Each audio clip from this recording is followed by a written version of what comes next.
Michael. You doing all right? Tired? Yeah, fair to say. We got in late last night, but yeah, all good. How are they looking for team news for Sunday? Yeah, I guess first things first. Last night, all good. Obviously, boys fairly tired, but physically no issues from last night's game. And then out of the guys who sort of stayed back, Destiny. We think we'll be okay. We've obviously got training today and tomorrow, so he's got to get through that. Sonny unlikely. Again, he's pushing hard, but I just don't think the turnaround will be quick enough and for him to be available at this stage. And then that's it. The others are kind of long term.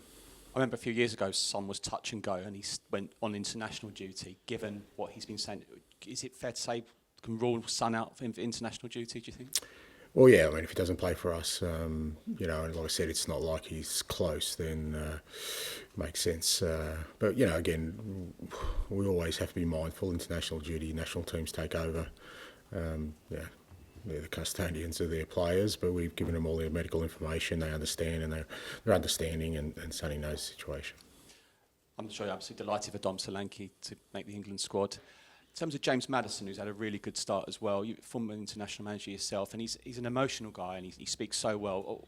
What have you said, or what will you say to him? Because I'm sure he'll be disappointed. Yeah, look, I'm sure he's disappointed, but that at the same time he's playing well. So it's not. Sometimes that's all you can do, and these things come along at times. It's not always perfect in your career, and there are situations and circumstances that don't mean you don't always get what you want, but it shouldn't deter or detract from everything else you're doing. So he's playing really well for us. I think he's been outstanding all year. He's making an impact in every game he plays. He's a really important part of our midfield setup, and if he continues to do that, I'm sure he'll get selected again. But you can't just sort of put everything in one basket of just being disappointed because you haven't missed out. Like I said, that shouldn't have any effect on him and the way he's playing, because he's been brilliant for us. 50 games in charge of Spurs last night, flown by. Where do you see the Spurs in 100 games under your management?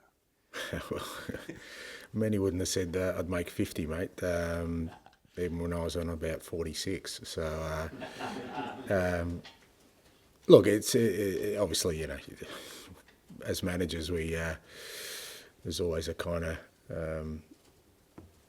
ticking clock against our tenure at all times. So anytime you reach a sort of milestone, it's always, I guess, an indication of people still believe in what you're trying to do. So it has flown by, to be fair. It's obviously 15, 16 months, 50 games, but enjoyed every one of them. And hopefully next 50 are, ones where we can make a real impact. Thanks, mate. Hi, Ange. Hey. Great way to mark 50 games with Tottenham's best winning run for 3.5 years. How close to the desired level is your team right now? Well, it's always kind of a shifting sort of measurement for us, or scale, in that every time you go on sort of any consistent run of form, and I think we've been consistent all year. Obviously, the results in the last 5 games have got the rewards for the performance, but that always kind of makes you even more eager to keep pushing on and get better and see what level we can reach. I still think we're a developing side. We're still very much a young side. The squad's still, developing together, which suggests whatever markers we set at the moment, we should be able to exceed. But there's no doubt when you win games, like I said, we have in recent times, that belief and I guess that energy just accelerates, and the key to that is to keep it going. You don't want to let it go. You want to work as hard as we have so far to keep this sort of momentum going. Looking ahead to Brighton, just wanted to ask you about Fabian Hurzeler, 31 years old, younger than most people in this room. What do you make of the job he's done at Brighton? How impressive has he been? Yeah, great. I mean, he's 31. It's crazy, but I think that's about the age I started, albeit at not this level. Yeah, really impressive. He, when he was coaching St Paul, he coached Jackson Irvine, who I had the Socceroos. He's a great player, but a fantastic person as well. And he actually reached out to us and said, "Fabian's, likes what you're doing. Can he come pay a visit?" He came and spent a day with us last year, and he asked a hell of a lot of questions, and I gave him too many answers, that's for sure. If I'd have known he'd been Brighton manager, but you could tell he's just a real student of the game. Wanted as much knowledge. He was already sort of a senior manager, and he got them promoted last year, so he was already doing a good job. But he was that. You could tell when somebody's got that sort of curiosity, and I think that's the key for all managers. I think especially young ones is you got to maintain that. It can get sucked out of you at times because you when you get into the battle of, and particularly at this level of dealing with one crisis or another, you can forget that. It's that curiosity to always, find out more information. I think if he maintains that, he'll be an outstanding manager. But he's done well. Look, it's probably a perfect fit for him because I think Brighton are a fantastic club. They're careful about who they put in as manager. There's usually an alignment there, which I wonder sometimes with other clubs whether they even think about that stuff. So he's in a great place. Do you remember any of the questions he asked you? What was He the asked best us a question? lot. Yeah, no, I actually palmed him off at one stage because he was asking me too many, so I gave him to the other coaches. But look, he was just inquisitive about everything. Obviously, like I said, he was already a senior manager. He was doing a good job, but the fact that he still wanted to ask, and obviously had observed us, and I'm sure other clubs as well. It wasn't just us, but it made a real impression on everyone. Last trip to the Amex was one to forget for Tottenham. What did you learn from the defeat that day? Yeah, it was a curious one because we again, it was one of those periods where we were a bit disrupted in terms of player availability and stuff. But we started the game really poorly, really open, and then by the end of it, it could have ended up 4-4, 5-4. But we didn't handle the occasion well, particularly early in the game, but.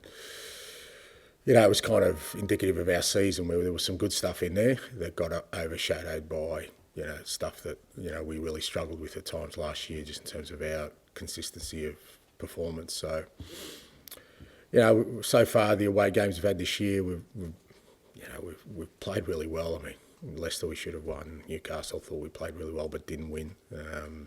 Obviously, Man U, we played well there. So, we're handling, even last night playing away from home in Europe, I think we're handling those situations better, so we're going to have to on the weekend too. Thanks. Hi Ange, how are you? I'm good, mate.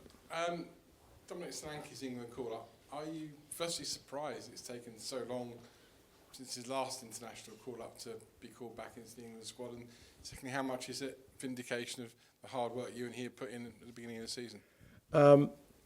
Well, I don't know, surprised. I mean, like I said, with Dom, he's had to work awfully hard in his career, and it's a salient point to all young players that the trajectory doesn't always go in sort of a linear fashion where he started at big clubs. He was obviously he was a youth international. He was he obviously made an impact, but just for one reason or another, it didn't get started, but it didn't deter him. He went to Bournemouth and he worked awfully hard and had a year in the Championship. So there was, I think there's reasons why he wasn't selected. Certainly his last, 13, 14 months in terms of his goal output, even before that, especially last year in the Premier League, got him into the frame even for the Euros. He was probably really close to getting selected there, and it's all down to him, mate. I've had him for a month. I've got zero to do with his achievements to get into the England team. It's to do with him and even the way he's handled his move here. Big club again for him. Obviously big expectations, and unfortunately got injury. But since he's been back from that injury, he's been brilliant for us in all aspects. And credit to him. But more exciting for me is I know there's a hell of a lot more to come. I can tap into your experience at international level with footballers. Before the last gathering international break, under 21 level, Unai Emery was a bit critical that Morgan Rogers was playing for the under 21s, questioning what he would learn from that. You've got Archie Gray in the under 21s this time round. You had him last time as well. What what do players like Archie learn from playing youth football with their countries? Yeah, I guess it depends. I think it's kind of, I always think these things that you should kind of treat them on an individual basis, because I think, for different footballers at different levels in their career, and depending on sort of their workloads, international football can be a real benefit. I think Archie will benefit a lot from being with the under-21s, because you've got to remember with Archie, he's really had 1 year of really senior football, and that was at championship level. He's kind of just breaking into this level now, Premier League level, and I think the more experiences we can give him at this young age, the better he'll be moving forward. But there could be another player who's already got that, by 18, 19 has that experience, he's had 2 or 3 years of senior football, and I can understand maybe under 21 international football, particularly when you're talking about Premier League players and their workloads, you kind of think, is there a benefit? But I really think for the most part, you treat that on an individual basis. I'm always an advocate for international football because I've seen how much it helps young players develop. But again, you've always got to sort of measure that against kind of where they're at in their club situation. And finally, 4 teenagers started for you last night. I don't know, you didn't like the Ange. Don't even say it, mate. Don't even say it. I'm going to go with Postecoglou's prodigies. You even struggled to say it, to be fair. So I don't think it's rolled off the tongue. In all seriousness, you are at least someone that puts trust in young players. And for a senior manager, other clubs, sometimes that doesn't happen. Why are you so, or how does that trust come about?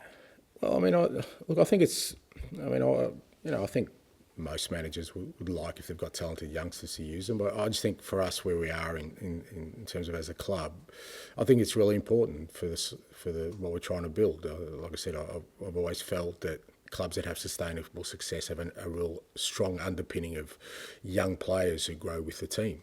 So that invariably over a course of time, players move on, and when you're looking for replacements, they're already here. And whether that's guys who are, club trained, like particularly say Mikey, Will's had a couple of years with us, or we bringing them in. I think I said last night, the ones we bring in, like we worked really hard to get Archie and Lucas to our club, and part of that was me saying, look, you come to our club, we'll develop you, and you will play, you'll get an opportunity. Now, it's easy for me to say that, get them to sign a contract, and then 3 months later they haven't played at all, and then come next window, I go again and speak to the next 18-year-old, and he turns around and says, well, actually, you know what, the evidence doesn't back up what you're saying. So I have that responsibility.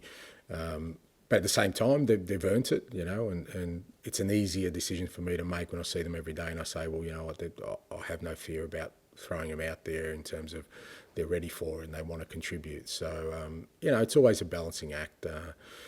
And for a club like ours, I understand how important it is, particularly for club-trained players like Mikey, to make sure we keep that pathway open for him. Hi, Ange. Just wanted to follow up on Archie Gray. How was he so comfortable playing in so many different positions at such a young age? Well, he's got no choice because I'm putting him there, and that's part of kind of his development. But look, he's obviously, it probably helps. He comes from a footballing family. He's probably been exposed to football from the moment he was born. So I think he understands the game, and he understands. He takes information really well. He's at training, he's constantly looking for more and more information, which helps. And then he's just got a great temperament. He seems to take things in his stride and not let it affect him. I said last night, played him in two different positions. Probably both aren't the least preferred for him. He's played sort of right full back and midfield, but I had him at left centre back and left back last night. So and I thought he did brilliantly again. So, but I'm not going to just put him at different positions. It's at the moment we're using him where we need him, and I think hopefully that gives him confidence in that's how much I trust him. But eventually, we'll settle him into an area. But him playing at the moment, he's played. He's played an FA Cup, Carabao Cup game away. He's played 2 European games. He's had exposure in the Premier League already in the sort of first 10 games of his Tottenham career. I think it's great for us. You spoke about Hurzeler visiting the training ground and picking your brains, etc. Do you find it quite beneficial as well when these coaches speak to you because you get to share ideas with them? Yeah, absolutely. We've had quite a number come through. I've always been open to it. I just don't think there's any real secrets in football. I think for the most part, everything you need to know is kind of out there. But I enjoy it. I think it's good for my staff to be exposed to it as well, because again, you know, football can become fairly insular. We all talk about trying to block the outside noise, so whatever noise you do get in becomes really important. So I think having, you know, we've had guys from, you know, all sorts of football clubs, different nationalities from different sports come in and spend a day with us, and I always enjoy it, and I think it works both ways. I'll finish this section with George, please. Angelo, when the managers often talk about a rebuild, they sort of talk about suffering and going through a bit of pain. And I just wondered, the way you finished last season compared to the way you started this season, do you think you're almost possibly through that pain now and the good times are coming? What's the date? I reckon it was about 14 days ago that didn't feel like that. It felt like there was still a lot of suffering, it seemed. It's just the way of the football world that it's a very, very fine line to what people's perception of how you're going is, you know, and that's why you can't let that be your guide. You just can't, not in today's world. It doesn't mean you ignore everything, because, you know, there's some probably astute observations as to how we're going, and you need to address that. Some of that's around sort of whatever measurements we use to map our progress, or, you know, what some people see is important to us. But ultimately, you've got to rely on something else other than where the spotlight is at the moment. And, you know, it didn't feel like that long ago that people were questioning everything I was doing, and nothing's changed 14 days later, except for the results. But for me, even before that, I could see that the measurements we're looking for, we started the season well. You know, there was some real growth in us. But it's not going to be a smooth road. You know, we're not at that stage of being a team where things are just going to sort of, you know, click all the time. We're still going to go through some, like you said, suffering or challenges. But that's important. You need to do that. Otherwise, you're never going to know how you're going to handle it. And I think so far we've handled it well. One player who seems to be flourishing is Dejan Kulusevski. Can you just talk about how his sort of role has evolved in the team and the way you're playing him, and just basically what's led to his good run of form this season? Yeah, Decky's been brilliant, like out of this world in many respects in terms of just what he's able to do in that sort of central role. You know, obviously we used him more as a wide player last year, but again, that's because we didn't have too many options out there, and, you know, it was the area he was most comfortable in. But when we started using him inside, I felt he felt that it kind of unshackled him a little bit, and he's got an unbelievable capacity to run, you know, with and without the ball. His physical numbers are ridiculous. And he has the quality to hurt teams with that. So, you know, I think at times maybe playing out wide, he felt a bit suppressed, because especially in our system, there's a lot of times where you've got to hold your position and just do the thing for the team but not be involved. And he's the kind of player who wants to be involved. So obviously when, you know, we brought a couple of wide players in this year, you know, I really sort of thought, you know, let's go with him inside. Obviously, pre-season played him as a 9 because we didn't have a 9, and even there he made an impact. And the beauty of Decky is I think he's sort of just getting started. You know, he's really, I think he enjoys the role. I think he can make a massive impact, and it just adds a different dimension to us because there isn't many players like him.